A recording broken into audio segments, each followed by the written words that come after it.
JP દાદાની જય. હા, બિદડા અને પીપળીની વેદમાં જેપી દાદાની દરગાહ છે જોરદાર.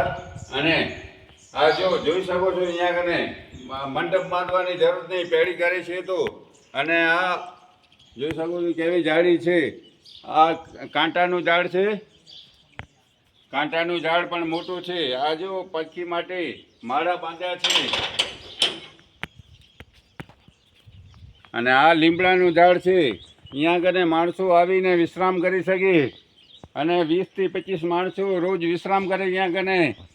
અને અહીંયા કને પાણી છે, બકરી અને ગાયોવાળા, ભેંસોવાળા બધા અહીંયા કને વિશ્રામ કરે અને ગાયોને પાણી પીરાવે. આ અવાડો છે અને પક્ષી માટે આ વાવ્યો છે. આ જૂના કેવા ઝાડ છે, વલ્લા જો કેટલા વર્ષ પહેલાં બનાવ્યા છે અને ધન્ય છે. અને એકવાર આવો ભાઈ, અને ઘરે ઘરે વલ્લા વાવો, પીપળા વાવો તો ઓક્સિજન પોતે આવે.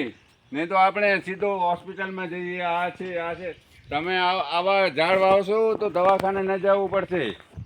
મારા વાલા મિત્રો, આ જો વડ વાવો, એક ઘરમાં વડ વાવો, પીપળો વાવો કે લીમડો વાવો કે કાંટો વાવો, કાંઈ પણ વાવો. મારું નામ દેવચંદ સંઘાર, પીપળી ને ગુંદિયાળીની વચમાં છે, તાલુકો માંડવી, કચ્છ.